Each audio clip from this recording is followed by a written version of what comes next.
Magandang araw sa inyo, aming mga kaibigan diyan sa Pilipinas. At para diyan sa mga kaibigan namin diyan sa Mindanao na aming paruroonan o pupuntahan ngayong Disyembre, maayong adlaw sa inyong tanan. Kami natutuwa, ako'y natutuwa na magkakaroon naman ulit tayo ng pagkakataon. Malimit na kami nagpupunta diyan sa Mindanao pero sa ibang lugar. Pero ngayon, dalawang lugar ang aming pupuntahan diyan upang dalawin at upang ipahiwatig at i-share ang mga pabalita ng Diyos tungkol sa kaligtasan ng mga taong nagnanais na maligtas dito sa mundo sa kanyang pagdating. Kaya ngayong gabi, umpisahan natin ang pag-aaral. 7 gabi tayo mag-aaral. At ngayong gabi, unang-unang pag-aaralan natin ay itong tema na ang titulo ay Gaano kalaki ba ang Diyos at bakit ba si Jesucristo ay pumunta dito sa lupa. Ngunit bago tayo mag-umpisa, ako pala si Dr. Noel Frias. Ipakikilala ko rin sa inyo ang aking ah, kabiyak sa buhay o mahal sa buhay. Ito si Elizabeth Frias, ang aking mahal na asawa. Ay kanyang babasahin ang pundasyon, ang ating ah, teksto na gagamitin natin ng pundasyon sa ating pag-aaral ngayong unang araw na ito. Sige, pakibasa nyo sa Mga mga awit awit. Okay. 19:1, 19:1. 19:1. Ang kalangitan ay nagpapahayag ng kalwalhatian ng Diyos at ipinakikilala ang kalawakan ang gawa ng kanyang kamay. Salamat. Salamat. Alam niyo mga kaibigan, gusto kong malaman ninyo na kami ay 50 anyos na dito sa Canada. Dumating kami rito mga 50 years ago, nung kami ay mga 23 years old. At kung sabi nga, medyo laos na ang aming pagsalita ng Pilipino o Tagalog. Ngunit, pinagsisikapan pa rin namin. Baka sa awa ng Diyos ay maintindihan pa naman ninyo ang aming sasabihin. Kaya ang aming ating pag-aaralan ay gagawin natin, sisikapin ko na gagawin sa salitang Tagalog. Kung hindi ko mabigkas sa Tagalog, aking sasabihin sa salitang Ingles. Bago tayo mag-umpisa mga kaibigan, ay Mga ihilingin ko na paki baw natin, pakiyuko ang ating mga ulo sapagkat hingi tayo ng tulong sa ating makapangyarihan na Diyos. Tayo ay mananalangin. Salamat o Diyos sa buhay at ginawa ng na aming nararanasan, tuloy-tuloy na naranasan sa ilalim ng inyong pag-aalaga sa amin. Salamat na pinarating niyo kami na maayos dito sa lugar na ito upang or parating naman kami ng maayos dyan sa lugar na yan na aming pagpupulungan upang tagpuin ang inyong mga anak diyan na kahit na sila ay nagkawala ng landas na inyong ibig sa kanilang lakaran, ay sila ay nagnanais na matagpuan uli kayo sa inyong katotohanan. At kayo naman, Panginoon Diyos, hinahanap niyo rin sila upang bigyan sila ng kaligtasan at buhay na walang hanggan. Pagpalain nawa ang aming pagpupulong ngayong araw na ito. Galawin ninyo ang mga isipan at puso ng lahat ng nakikinig. At sana naman itong pabalitang ito ay magkaroon ng magandang epekto sa kanilang mga kabuhayan. At kung kanilang tatanggapin, magkaroon sila ng kaligtasan.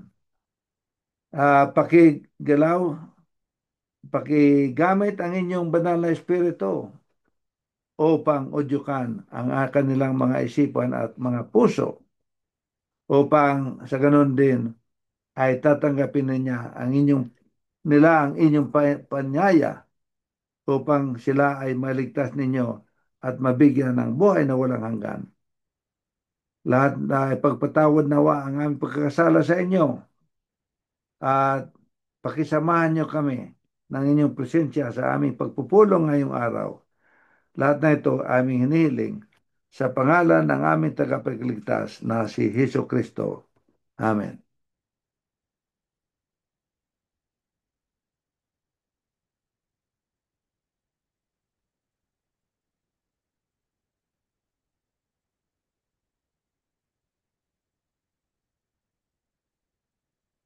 Ngayon, umpisahan natin ang pag-aaral. Gaano kalaki ba ang Diyos?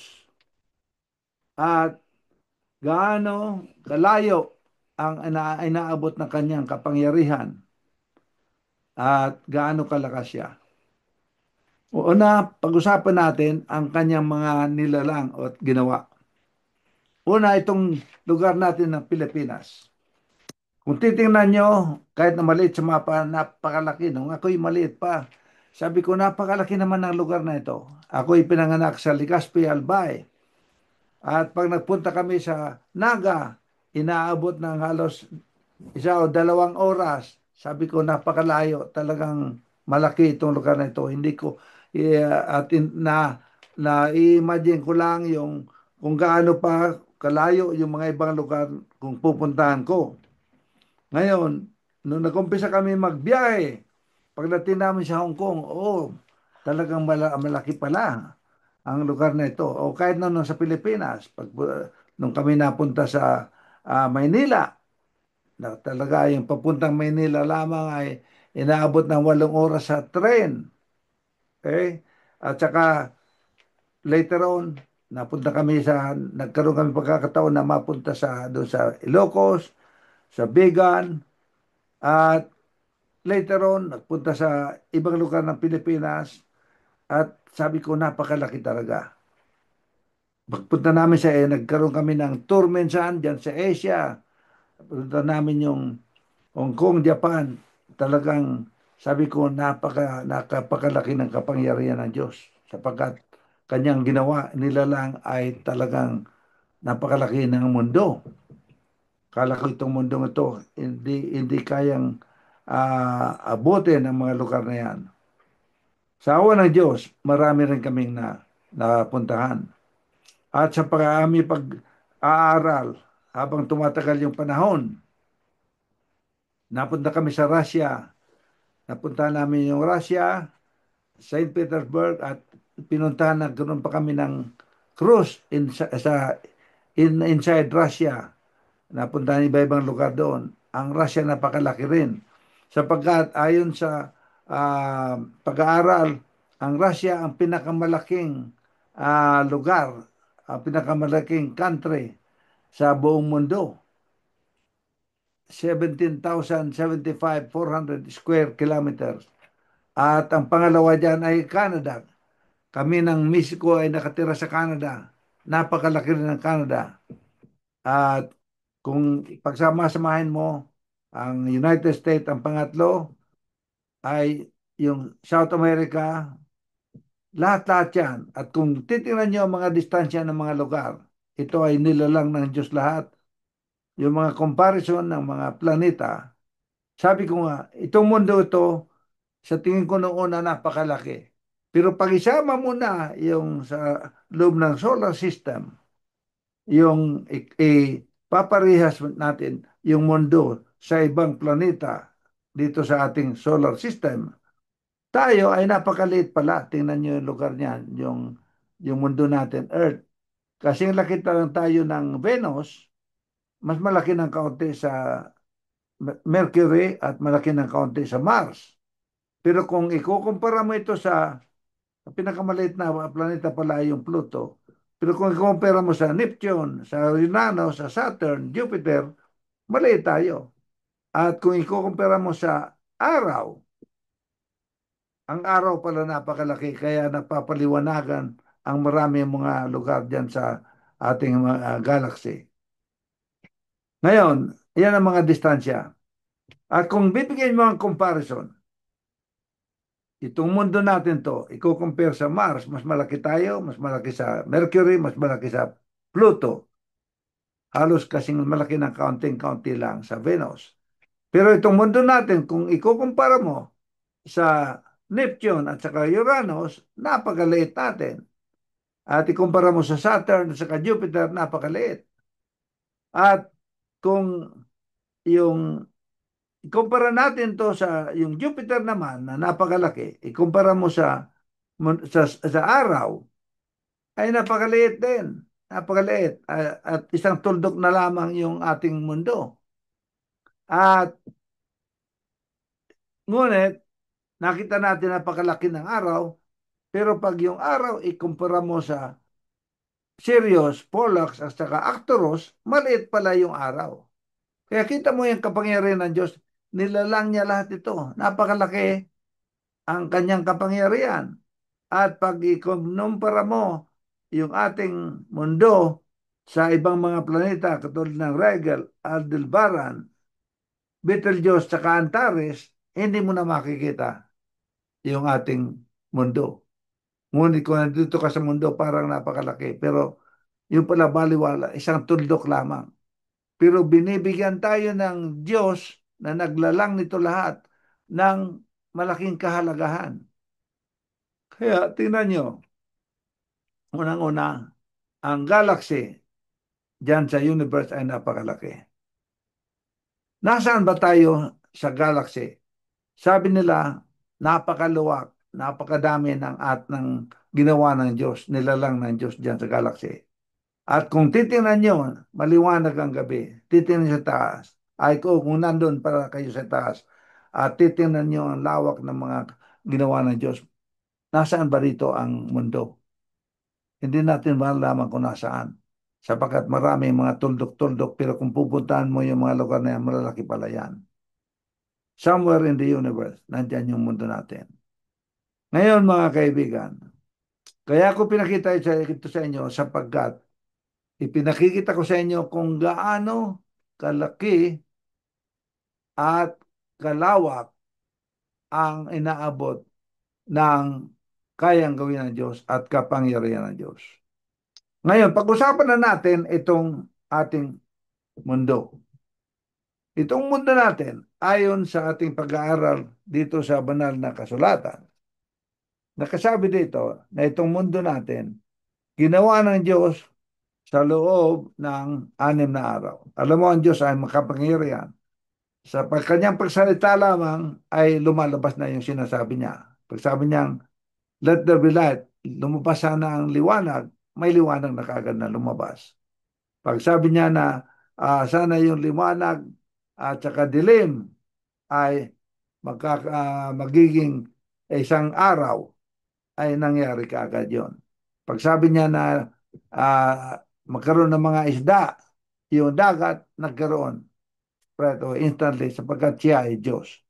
Ang sabi sa Biblia, ito ang kanyang manilalang, hindi natin alam na natin yan, pag-aralan araw-araw, kaya ritatuin na lang ninyo kung gusto niyo malaman araw-araw kanyang ginawa, sapagkat mahaba ang ating pag-aralan ngayong gabi, pero nakasabi diyan na sa ika-6 na araw, 6 na araw ang Diyos na nagtrabaho, ika-7 araw siya ay huminto ng trabaho at pag-aralan natin kung anong ginawa niya. Pero sa 6 na araw, ang ginawa ng Diyos, ginawa niya ang tao, si Adan at si Eva. Yan ang unang-unang taong ginawa niya dito sa lupa.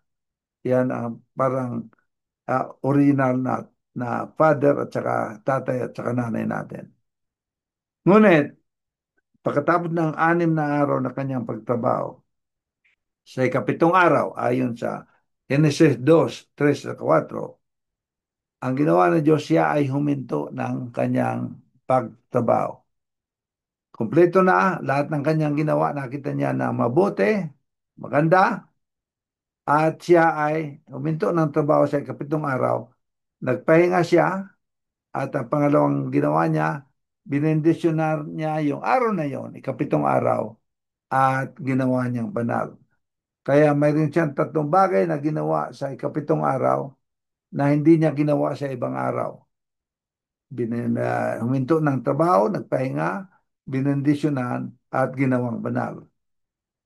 Kaya mula noon, ang sabi niya, itong ikapitong araw na ito ay palaging gagawing banal. Kaya yung 6 na araw binigay ko upang makapagtrabaho kayo, ngunit ikapitong araw tayo ay hihinto at gusto kong makipagsalamuha sa inyo na mga nagsisilbi sa akin. Ngayon, bago niya ginawa itong lupang to, ang Diyos ay gumawa na, mayroon ng mga anghel sa langit at mayroon ng langit. Nandun ang Diyos, yung langit ng kanyang pinaroroonan, yung heaven of heaven, pangatlong langit.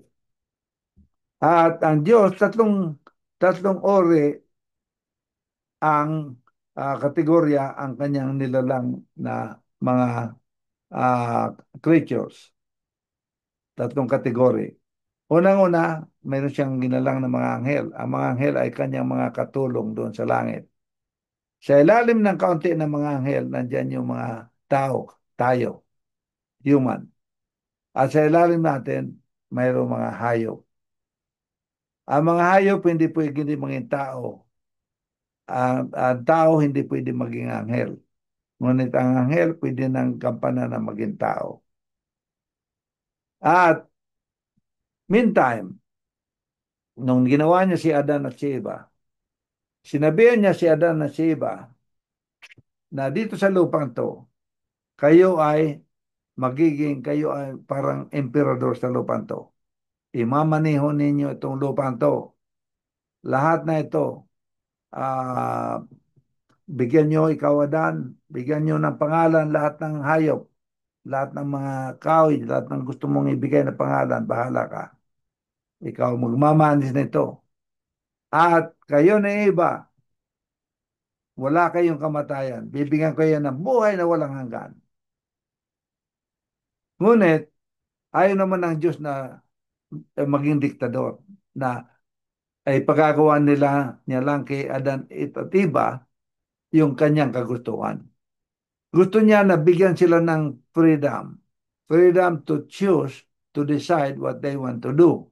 Yung makapag-desisyon sila ang sarili para hindi naman sila parang robot. Kaya bibigyan ko yun ng freedom na magawa ninyo ang inyong kagustuhan. Ito, pwede niyong galawin lahat ng bagay dito sa garden na ito. Ngunit ako magtatanim ng isang kahoy dito.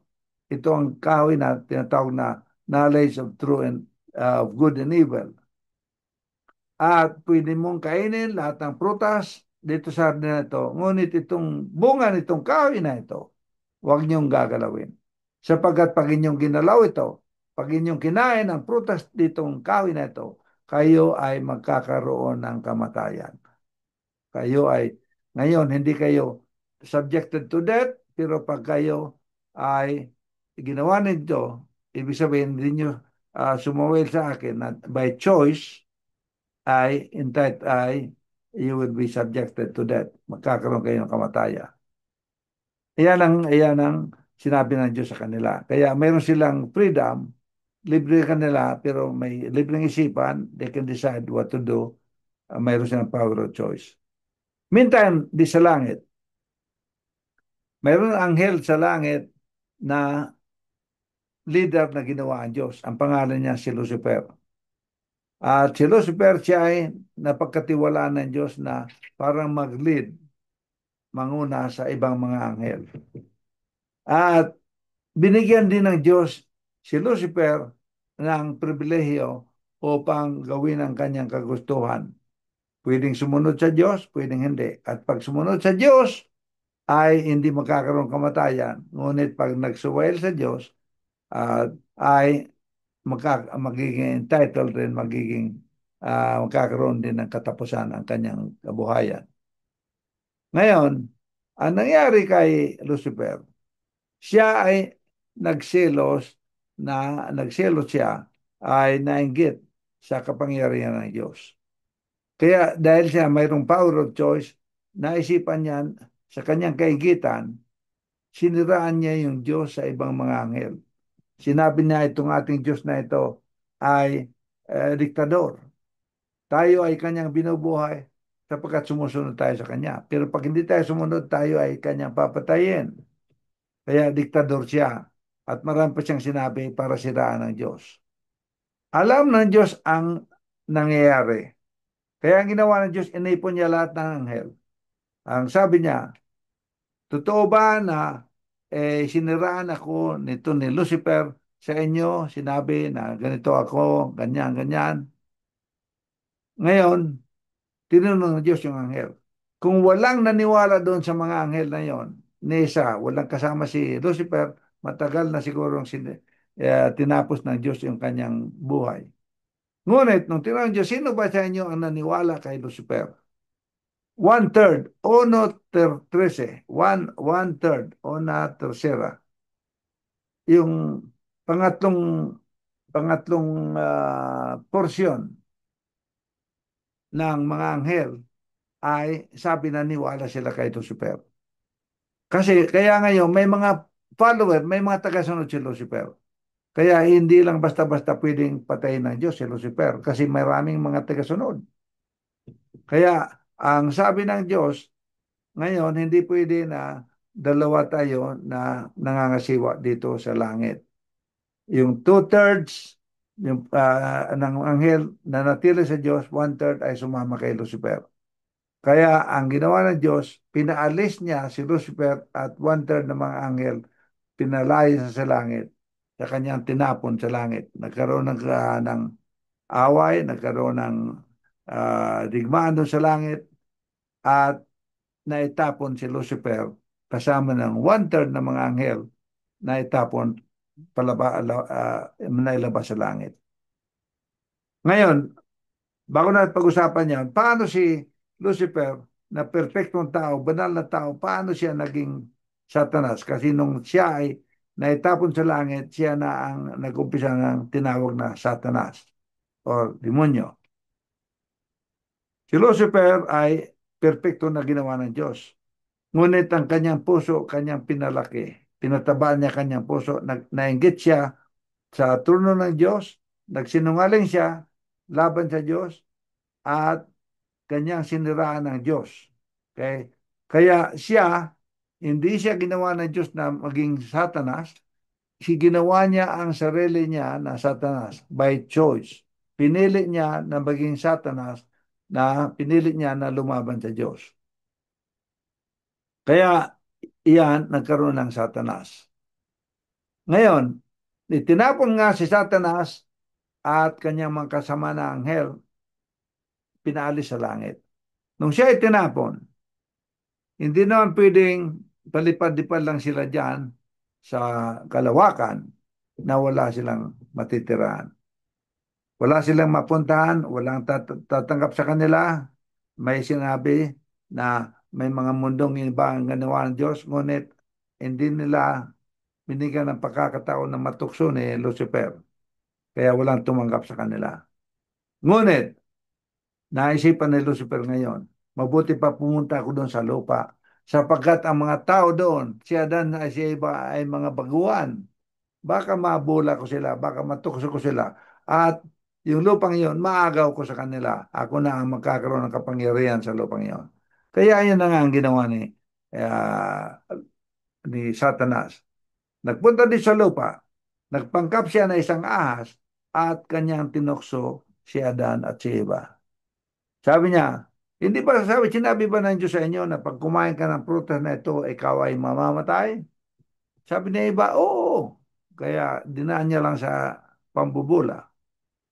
Oh, tingnan mo ako, kumakain ako, pero hindi naman ako namamatay. Pero alam naman natin na may kamatayan siya. Bandang huli ay susunugin siya ng Diyos, kasama ng lahat ng mga sumama sa kanya.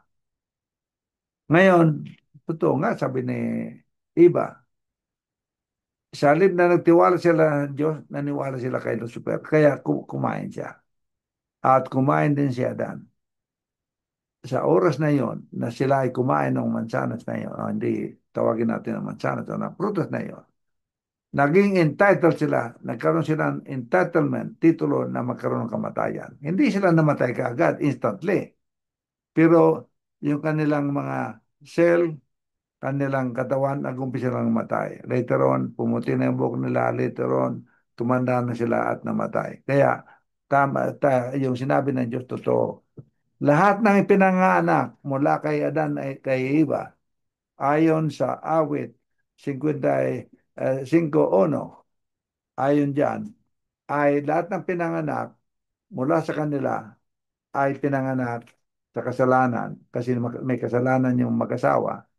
Kaya lahat ay mayroong kamatayan. Lahat tayo ay namamatay sa lupa mula sa kanila. Walang pinanganak sa lupa na hindi matay. Kahit na yung mga nilalang ng Diyos na wala sa ng katapusan, kahit na yung kahoy, umabot ng 200 na taon, yung mga hayop dyan, 100, yung balyena, 100 na taon, eventually namamatay din. Kaya lang ng kamatayan. At ang nangyari, pinaalis ng Diyos si Adan si Eva sa Garden of Eden.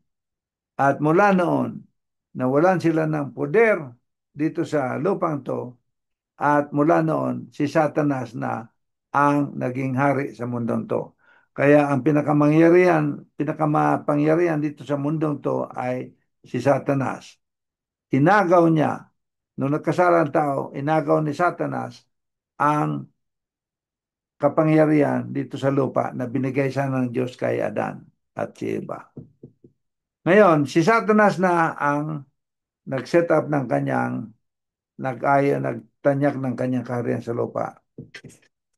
At ang ayon sa Revelation 13:8, ayon sa Revelation 13:8, kapayag, lahat ng tao sa mundo ang sinasamba si Satanas. At lahat ng tao sa mundo ay may katapusan ng buhay, ay mayroong kamatayan. Noong nangyari ito, nagkaroon ng malaking problema ang Diyos. Sabi ng Diyos, kawawa naman ng mga tao. Inisip ko na bigyan ng buhay na walang hanggan. Ngayon, mamamatay sila lahat. Sayang lang yung lahat ng aking ginawa. Kaya nag-isip ang Diyos ng paraan. Ito lang na, sa palagay ko, ito ang mga naisipan ng Diyos na kanyang ginawa. May mga dumating sa isip niya siguro. Unang-una, siguro naisipan ng Diyos, mabuti pa, sirain ko na, alisin ko yung kasalanan. Pag sirain niya ang kasalanan, I could destroy sinners. Lahat ng nagkasala ay patayin ko na lang para mawala. Pero pag ginawa niya yon, may malaking tanong. Magtatanong yung mga anghel, bakit? Bakit niya ginawa yon? Sabi niya, kaya magkakaroon tuloy ng lalaki ang mga suspisyon ng mga anghel at saka mawawalan lalo ng tiwala sa Diyos. Dahil parang yung ginawa niya, gumawa tapos nawala. Parang nagpatalo lang siya kay Satanas. Pangalawa, maaaring naisipan ng Diyos, alisin ko na lang yung aking mga batas. Yung para wala nang magkakamali. Ngayon, pag ginalis ko, abolish my laws. Kung alisin ko naman ay parang inalisan ko ng kapangyarihan ng sarili ko. Gagawa ko ng mga batas tapos alisin ko anong klaseng Diyos ako. Anong klaseng gobyerno mayroon ako. Wala rin, mga mawawalan din ng tiwala yung aking mga anghel sa akin. Pangatlo, mabuti pa pilitin ko na lang yung mga tao na sumunod sa akin. Gagawa ko ng mga pulis na babantayan ang kanilang lahat ng ginagawa at pag nagkakamali ay aking parurusahan. Naisipan niya. Kaya lang sabi niya man niya, baka hindi naman maganda to. Ang mangyari to, yung isipan ng mga tao, kahit na nga silang parusahan, pero ang isip nila, magre-rebelde sa ang kanilang isip sa akin. Kaya hindi niya Diyos ginawa yan. At pangapat na kinonsidera ng Diyos na gawin ay alisin ang tinatawag na free will. Yung karapatan na pwedeng mamili kung anong gagawin. Yung bigyan ng freedom yung tao. Alisin lang yung freedom na yon upang sumunod na lang sa kanya sa lahat ng kanyang kagustuhan. naisipin naman niya, kung gagawin ko ito, para nang maging mga robot yung mga tao, maging mechanical. Kaya hindi niya ginawa yan. Kaya 5 bagay ang kanyang kinonsidera na gawin. Ang panglima na kanyang naisipan ng Diyos ay mabuti pa, gagawa ko ng paraan upang lumambot ang isipan ng mga puso, ang mga puso ng tao sa akin, at baka naman magbago ang kanilang attitude, ang kanilang paniwala sa akin, at baka bumalik sila sa akin. Kaya iyan ang dahilan, kinausap niya si Jesucristo na kanyang um, begotten son, kanyang anak. At sabi niya, itong panglima ang gagawin natin. At ipadadala kita doon sa mundo. Ipadadala kita. Kasi nagkasala ang mundo, lahat ng tao doon ay subjected to death. May kamatayan sila. Pagpadala ko doon sa inyo, tuturuan mo sila. Ituturo mo sila tungkol sa akin, tungkol sa atin, pagka-Diyos. At kung sino man ang mag-repent, magbalik loob sa atin, at tatanggap sa iyo, yung hatol natin sa kanila na kamatayan, na wala ng pag-asa na mabuhay uli, ay babaguhin natin. Dahil nagkasala, na pinanganak sila sa kasalanan, mamamatay pa rin sila. Pero yung tatanggap sa iyo, kahit na mamatay sila, bubuhayin uli natin. At hindi na sila magkakaroon ng kamatayan. At mabubuhay na sila na walang hanggan. Ngayon, iyan ang desisyon na ginawa ng Diyos. Ipadala si Jesucristo dito sa lupa upang kung sino man ang tatanggap ng kanyang turo, ang tatanggap sa kanya, ay hindi na magkakaroon ng ay magkaroon man mamatay man. Ito, yung unang kamatayan dahil sa pagkakasala ni Adan at Eva, ngunit bubuhayin sila at hindi na magkakaroon kamatayan, magkakaroon ng buhay na walang hanggan. Iyan ang dahilan kung bakit si Kristo ay dumating dito sa lupa. Kaya pag-aaral natin ngayon, ano ang ginawa ni Kristo? Una, pumunta siya dito sa lupa. Nung pumunta siya sa lupa, dapat matikman niya ang pagiging tao. Maranasan niya rin. Kaya tinatawag na incarnation. Kaya siya nagpakantao. Paano siya nagpakantao? Hindi siya pumunta rito na isang Diyos. Siya ay naging tao. Dumaan siya, pinaraan siya kay Maria upang si Maria ipanganak siya na isang bata at lumaki dito sa lupa na isang tao. Iyan ang dahilan kung bakit pumunta ang Diyos dito. Upang maitayo uli ang naputol na relasyon natin sa Diyos. Kaya pumarito si Kristo. Siya ay naging tao. Pinanganak siya, yung sineselebrate natin na Christmas tuwing Disyembre. Anumang buwan yon, sabi nga nila, hindi siguro Disyembre pinanganak ang Diyos kasi malamig sa Jerusalem pag Disyembre. Anumang araw yon, hindi naman kung anumang araw yon, pero pinanganak sa lupa kaya siya naging tao rito. He lived here. Siya ay tumira rito. Nung tumira siya rito, siya ay nakipag-connecta palagi sa Diyos Ama sa langit. Kaya siya ay tinukso ni Satanas katulad ng tukso na ginagawa ni Satanas sa atin araw-araw. Ngunit siya ay nabuhay na hindi siya nagpatukso. Kaya nagbigay siya ng example na kahit na tinutukso tayo ng Satanas, pwede naman na hindi tayo sumunod kay Satanas. Kaya pinakita niya kung ang pamumuhay sa lupang to, kung paano salamuha sa mga tao. Ibig sabihin, kahit na nakasama niya mga makasalanan, mga magnanakaw, mga manluloko, mga sinungaling, hindi naman kailangan gawin yung mga ginagawa ng kasama. Ngunit, makikipagkaibigan sa kanila at turuan sila upang sila ay matutunan yung kabutihan at makapagbalik loob sa Diyos para magkaroon ng kaligtasan at magkaroon ng buhay na walang hanggan. Ipinakita rin niya habang nandito sa lupa na dapat yung mga bata ay mahalin sapagkat sila ang magiging futuro ng, ng lupang ito, mga nasyon. At pangatlong nangyari sa kanya, siya ay namatay. namatay si Kristo. Bakit kailangan siya mamatay? Kasi iyan ang dadaanan ng mga tao dahil sa kasalanan. Mamamatay din sila. Ngunit sabi niya, kung kayo man ay mamatay, mabubuhay din kayo. Kaya pinakita niya example na kaya niyang buhayin ang patay.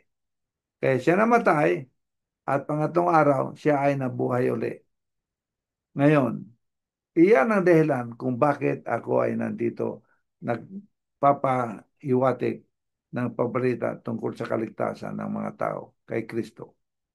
Kung si Kristo hindi nabuhay nung siya ay namatay, hindi ako mag-aaksaya ng panahon upang magpunta rito kung saan-saan upang magpahiwatig ng mensahe tungkol sa kanya.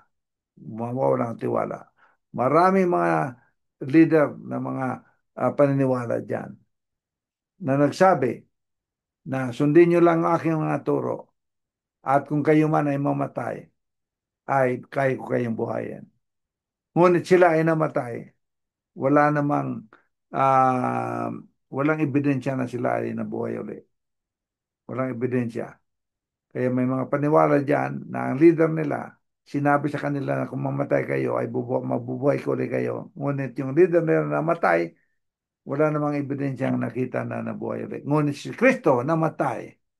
Maraming ebidensya. Maraming mga taong nakakita siya na buhay siya. Yung mga disipulo, kahit na sinabihan na papatayin sila.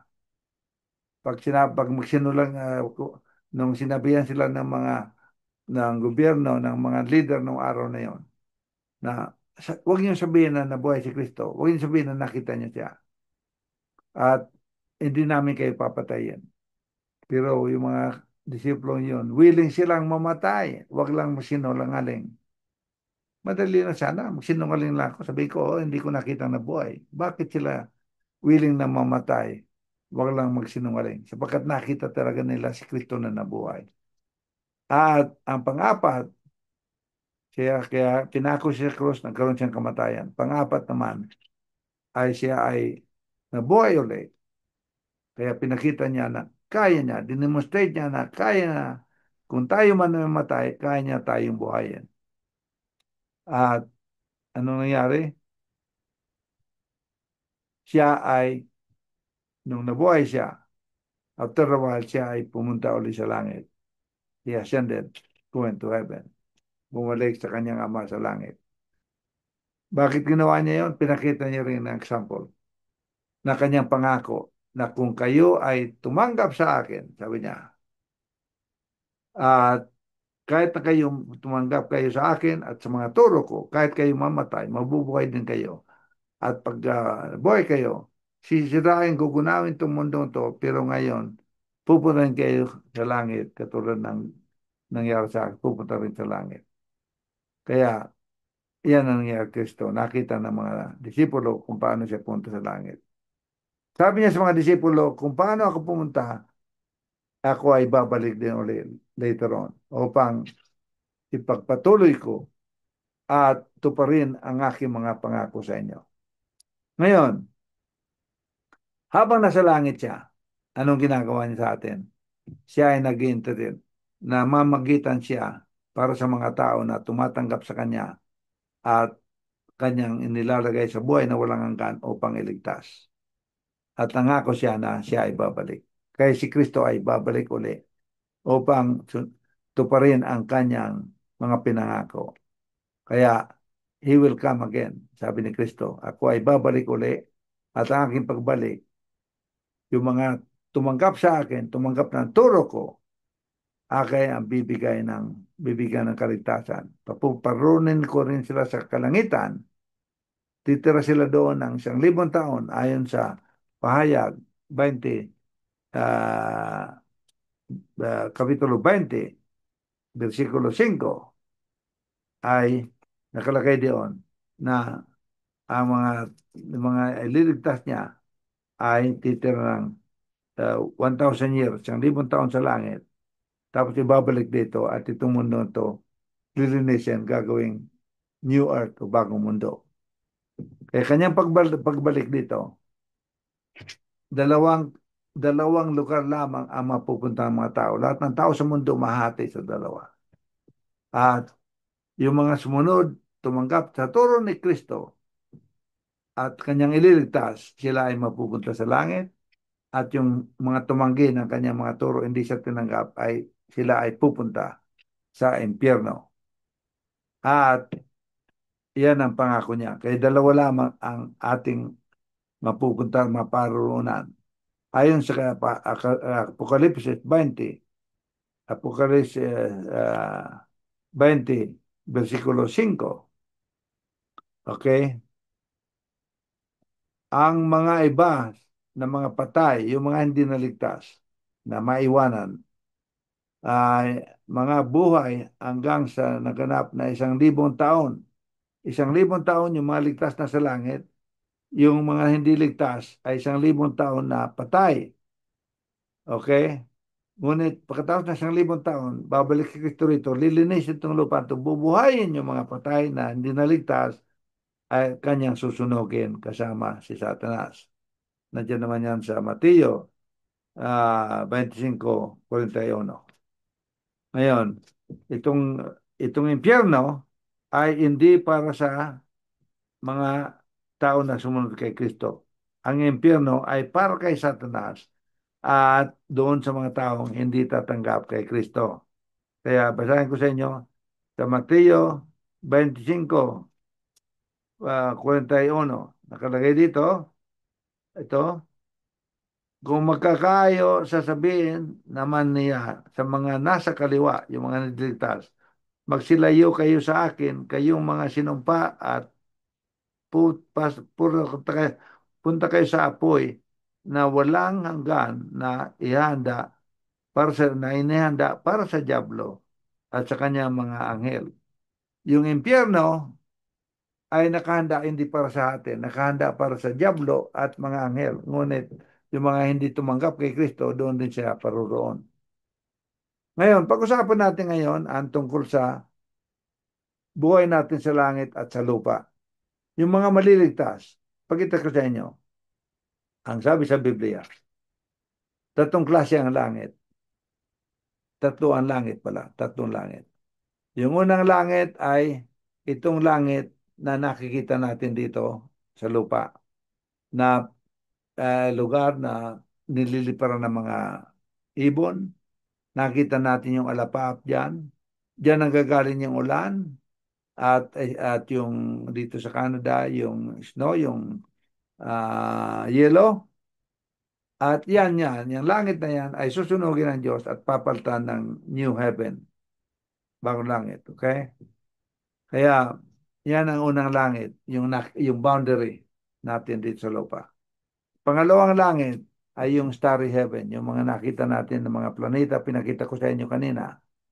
Yan naman, they declare the glory of God at mga stars constellation nandyan. At ang pangatong langit ay tinatawag na heaven of heavens. May mga bersikulo dyan na pwede niyong kunin at mababasa ninyo. Yan ang dwelling place, yan kinaroroonan ng Diyos. Yan ang tinatawag na paradise, paraiso. Diyan yung mga ligtas, yung mga ililigtas ng Diyos, diyan sila paroroonin sa pangatlong langit na hindi natin nakikita rito. Yan ang paraiso na sinasabi Diyos na tinitira ng Diyos. Doon tayo pupunta, yung mga ililigtas ng Diyos. Ngayon, tungkol sa langit na yun na dadalhan sa atin, iyan, mayroon ng Diyos ginagawa dyan na malaking syudad na tinatawag na New Jerusalem. At yung syudad na yan, pagpunta sa langit, diyan tayo titira sa syudad na yan. Pero yung buong syudad na yan ay ibababa dito sa lupa. Susunugin itong lupa at yung syudad na yan mananatili dito. At pag nasunog ng lupa ito, lilinisan Diyos, dito na mananatili ang lupang yan. At yan ang pag-ipon-ipunan natin tuwing ikapitong araw para sambahin ng Diyos. Gaano kalaki ba itong syudad na ito ginagawa ng Diyos? Ayon sa mga sinasabi sa Biblia, iyan ay i-translate sa laki ayon sa pagkasabi sa Biblia. Kung magsasama-samahin ninyo ang Ohio, Pennsylvania, West Virginia, Maryland, North Carolina, limang lugar sa Estados Unidos, pagsama-samahin nyo ang kanyang kalaki ang siyudad na yan na ating paruroonan, na titirahan pag tayo ay naligtas doon sa langit. Dito sa lupa to, kahit na gaano katalino ang mga tao dito, marami na kaming napunta ng lugar sa mundong to. Ngunit wala pa ako nakita na siyudad na kasing laki ng 5 state sa Amerika. May mga siyudad, malaki ang New York, malaki nga ang ang Los Angeles, malaki nga ang Moscow, malaki ang Beijing, China. Ngunit walang kapareho kasing laki nito. Kaya napakalaking lugar yan. Bakit malaki yan? Sapagkat ang plano ng Diyos ay iligtas lahat ng tao. Kung lahat ng tao mula kay Adam at saka kay Eva at hanggang sa pagdating ng Diyos, kung lahat ng tao walang nagkasala at ligtas lahat ng tao kakasya dyan sa siyudad na yan na ginagawa ng Diyos. At bawat tao, mayroon pang 100 square feet na space bawat tao. Kaya ang plano talaga ng Diyos ay ligtas lahat.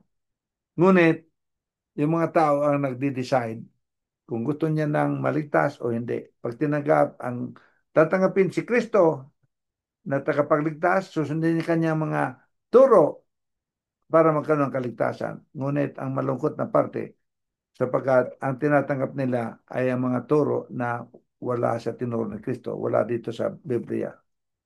Kaya kawawa naman. Kaya ako napunta kami ng miss dito upang baguhin ang turo, yung mga turo na tanggap ninyo, ikumpara sa turo ng Biblia at susundin lang natin ang turo ng Biblia sapagkat yan ang magbibigay ng kaligtasan sa atin at buhay na walang hanggan. Ano pa tungkol sa langit na yan? Nakadescribe dyan kung anong klase ang lugar na yan, mga mamahaling mga bato ang ginamit dyan. Yung mga gate, mga perlas, at yung mga lalakaran natin, yung mga daan ay it will be street of gold. Mga ginto lahat. Dito sa mundo to, nagpapatayan ng mga tao para makakuha lang ng ginto. Ngunit doon, ang ginto ay lalakaran lang natin. Ano pa? Mayroon doong mga kahoy. Mayroong mga river, mga ilog. At sa gilid ng mga ilog, mayroong mga kahoy. Tinatawag na tree of life. At yung tree of life na yon, magkakaroon ng, hindi na tayo kailangan kumain, hindi tayo magugutom doon. Ngunit may mga ngipin pa naman tayo, kaya makakakain pa rin tayo kung gusto natin. Pero wala na sigurong dumi, no, tamayo, ano. Kaya kakainin natin, mga ilalagay na lang sa katawan natin para magkaroon ng buhay na walang hanggan, hindi na magkaroon kamatayan. Yung kahoy na yon, magkakaroon ng one fruit a month. Kaya 12 kinds of fruit a year. Isang klaseng prutas. Napakasarap siguro ng prutas na yun. Kakain natin. Kaya yan ang magbibigay sa akin na buhay na wala ng kamatayan. Yan, kaya ang tawag dyan, tree of life. At anong gagawin ng Diyos sa mga makasalanan? Ang gagawin ng Diyos sa mga makasalanan ay susunugin sila lahat. God will destroy sin and sinners with fire. Ano ang pangako ng Diyos? Ang pangako ng Diyos na uh, tungkol sa mga taong maliligtas ay sabi niya, siya ay mananatili, si Kristo ay mananatiling kasama natin. Doon kahit nasa New Earth, kasama natin siya. Wala nang kamatayan, wala nang kalungkutan, wala nang sakit, wala nang mga ospital, walang operasyon, walang mga gulo sa buhay.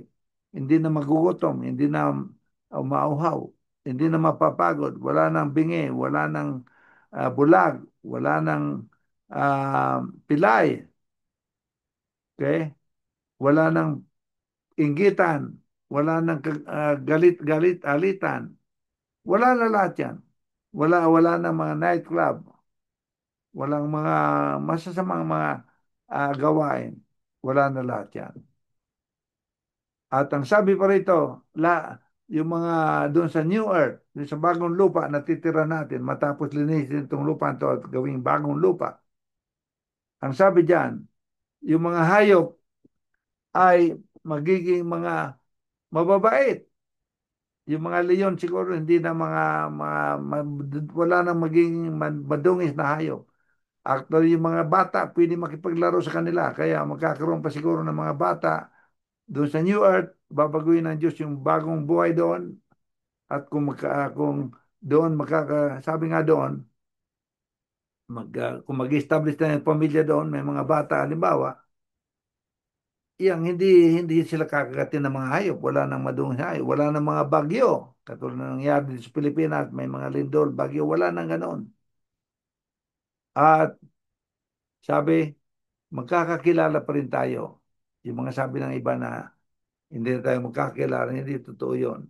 We will know as we are known to each other. Okay? Ano bang klaseng tao tayo doon? Meron pa bang mga buto at mga laman? Meron pa rin.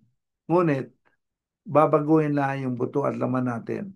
Magiging immortal na. Hindi na magiging subjected to death. Hindi na mamamatay.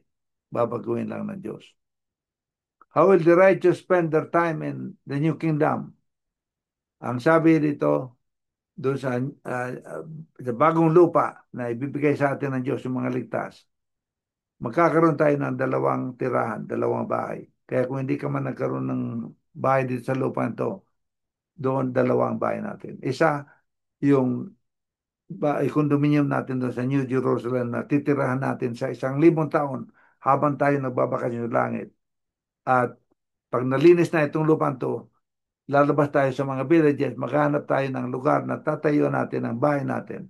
Kaya doon tayo titira sa bahay natin sa mga villages, pero every week, kada kapitong araw, tayo ay pupunta doon, mag-ipon-ipon upang magsamba sa Diyos. Katulad ng kanyang utos, yung kapitong araw, siya ay huminto ng trabaho at ginawa niyang banal at yung oras na yun para sa Diyos. Yung 6 na araw doon tayo, magtatanim, kung ano man ang kabuhayan na gusto natin na puro na doon sa ating titirahan. Noon at kada ikapatong araw tayo ay mag-ipon-ipon upang magsamba sa Diyos. Kaya ano pang ibang mangyayari doon? Tayo ay kakanta, aawit ng mga heavenly music. At tayo ay magwo-worship, sasamba sa Diyos tuwing ikapitong araw. Tayo ay manunood ng wala ng mga tuyong dahon, fresh flowers lahat yan paligid. Mapag-aaral natin kung paano nag-uusap po sa maintindihan natin yung mga hayop. Makapagbabiyahe tayo sa iba-ibang mga planeta dito sa kalawakan diyan at makikita natin ang Diyos, kasama natin siya. Marinig natin siyang kumanta, umawit. Paano? Sabi sa Biblia, 1 Corinto 2:9, hindi natin ma-imagine yung kagandahan ng inihanda ng Diyos para sa atin. At makikita lang natin pag tayo ay naroon na. Masisigurado ba natin na tayo ay may lugar sa kaharian ng Diyos na yan? Nangako ang Diyos na mayroon. Nangako ang Diyos na kung ibibigay natin yung ating mga puso sa Kanya, kung tayo ay lalakad sa lakad na Kanyang itinuturo sa atin, hindi niya pwede tayong tanggihan, kundi tayo ay Kanyang ililigtas. Ano mangyayari sa makasalanan? Lahat ng makasalanan na hindi sumunod sa Kanya ay kanilang susunogin. Sabi ng Diyos, Matthew 13:42, the word, yung salita ko dito sa Biblia, na mga sinabi ko, yan ay magiging husga sa inyo. Kaya malalaman mo na, mag-aral ka ng Biblia, malalaman mo kung ikaw ay ligtas o hindi. Sapagkat yung kanyang sinabi rito, yan ang magtuturo sa inyo kung ligtas kayo. Ano ang paparusa sa mga tao? Yan nga, apoy. Kaya ang tatanggapin ng mga taong hindi sumunod sa kanya, apoy at sila ay makukonsumo ang matatapos. Ang sabi ay magiging mga abo sila na lalakaran natin ng ating mga paa, yung kanilang mga abo. Paglinis ng Diyos. Gaano ba maghihirap yung mga taong hindi ligtas sa apoy? Ang sabi sa Bible, God will reward people, okay, according to their deeds. Kaya those who sin more will be punished longer with fire before receiving those death than those who sin less. Hawakan ng Diyos yung buhay natin. Kaya kung yung mas maraming kasalanan, mas matagal na masusunod. At yung kaunting kasalanan ay maiksi lang. Ibig sabihin ko, Kung ang hatol sa iyo ay 7 araw kang masusunog, 7 araw ka. Kahit na patayin mo sarili mo, hindi mo kayang patayin kasi hawak ka ng Diyos yung buhay mo. Titiisin mo yung apoy ng 7 araw. Kung 3 araw, 3 araw. Ang iba nga, maring sasabog lang kasi mabait naman ang kanang buhayan, mahusay, matulungin sila lahat, ngunit hindi nila tinanggap si Hesus Kristo na tagapagligtas, hindi nila tinanggap yung kanyang mga turo. Kaya maaring tama yung kanilang ginawa, pero ang ayon sa gawa 2:4, sabi diyan, ay walang kaligtasan doon sa mga tao na hindi tatanggap kay Kristo. Kaya iyan ay nakasabi sa Biblia mismo na mga gawa 2, uh, uh, 14, sabi na. Kaya, ibig sabihin ko, yung mga tatanggap lamang kay Kristo ang magkakaroon ng kaligtasan. Mawawala na ba yung apoy later on? Pag pudpud na yung mga makasalanan, mawawala din yung apoy. At ang tanong dito, hindi ba yung pagpatay ng mga makasalanan ay hindi natural ng Diyos sapagkat mahal niya ang makasalanan, gusto niya iligtas. Totoo yan. Hindi talaga gusto ng Diyos na patayin o sunugin yung mga kasalanan. Ngunit, binibigyan niya, kaya binibigyan niya ng pagkakataon na bumalik loob sa kanya. Hindi naman niya pwedeng kontrahin yung kanyang sinabi na gusto niyang kasama sa langit yung mga tao na puro mabuti lang ang nasa isipan. Sapagkat sabi niya, yung pag-ibig ko, kaya ako gumawa ng mga batas na ito sapagkat sa aking pag-ibig, ayaw ko na may kasalanan. Ayaw ko na may mga magnanakaw. Ayaw ko na may mga mamatay tao. Ayaw ko na may mga nanggagahasa. Ayaw ko na mga sinungaling. Lahat yan. Kaya yung hindi makinig at gustong manatili sa kasalanan, hindi ko sila pwedeng tanggapin sa langit. At aking susunugin, tsapwera, si Satanas na lumaban sa akin at kanya mga anghel at lahat ng mga hindi sumunod sa akin, isasama sa kanila. Iyan ang dahilan. Kaya iyan ang mga plano ng Diyos para sa atin. Ang sabi ng Diyos, I create a new heaven, a new earth. Gagawa ko ng bagong lupa at saka bagong langit. Wala ng kamatayan, wala ng kalungkutan, wala ng iyakan, wala ng sakit. Iyan ang bagong lupa na gagawin ng Diyos. Ngayon, nakita na ninyo ang mangyayari sa atin kung tayo ay sumunod o hindi.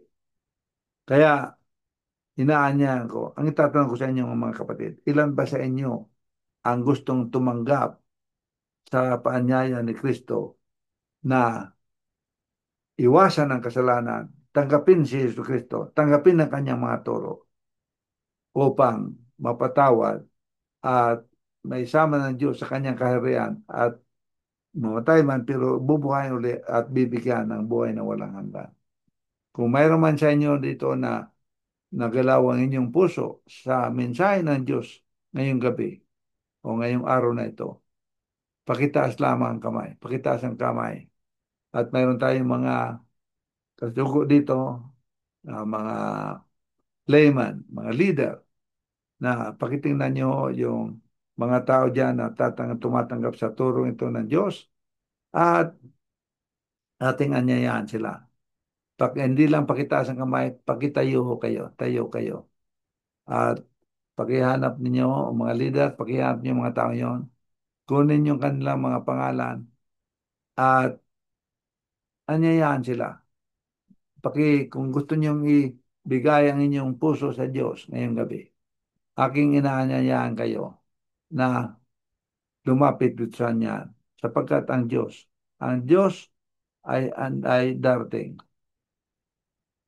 Kayo ba ay bumabalak na sumalubong sa Diyos upang maligtas at magkaroon ng buhay na walang hanggan? Kung kayo ay tumatanggap sa mensahe ng Diyos ngayong gabi sa Kanya, inaanyayahan ko kayo na lumapit dito sa unahan at ipapanalangin, pakikiusap natin sa Diyos na kayo ay bigyan ng buhay na walang hanggan, isama sa mga madiligtas doon. Kaya pakipunta ko kayo dito sa unahan at ipakikiusap natin kay Lord na bigyan kayo ng buhay na walang hanggan. Kaya yun ba? Habang tumutugtog, dito nung kayo, mananalangin kayo. Mananalangin tayo. Ipapanalangin kayo. At pakikuha ka ng mga pangalan at inaanyayahan kayo na pagkatapos ng pulong ito, bukas ng gabi, balik uli kayo rito at itutuloy natin pag-aaral kung paano magkaroon ng buhay na walang hanggan. Kaya sa panahon na ito, lahat ng mga tumatanggap sa Diyos, tumatanggap sa kanyang turo at gusto magkaroon ng kaligtasan, nandiyan ngayon. Pakiyuko ho, nandito na ba? Meron pa ba dyan? Punta ko kayo sa unahan dito. At tayo ho ay iyuko ang ating mga ulo at tayo ay mananalangin. Sige, pakiyuko ang mga ulo. Panginoon Diyos, kami ay lumalapit sa inyo ngayong araw na ito. At tinatanggap namin, Panginoon Diyos, na kayo ay ang naglalang sa amin lahat. At kayo ay makapangyarihan. Kayo ay nagbigay ng hininga sa amin upang kami ay magkaroon ng kabuhayan. Gusto namin ang bubuhay na madadala ang inyong pangalan. At kami humingi ng awa sa inyo. Nagpapasalamat kami na hindi kayo huminto sa paghanap sa amin. Kahit na kami ay nagsuwail at aming mga puso ay nilayo sa inyo, ay kayo nakahandang tanggapin uli kami. Sa panahon na ito, Panginoon Diyos, kami ay lumalapit sa inyo. Tinatanggap namin ang inyong paanyaya. Tinatanggap namin na walang anumang makakapalit ng kabutihan at ang mga bagay na handang ibigay niyo sa amin upang kami ay magkaroon ng kaligayahan sa buhay.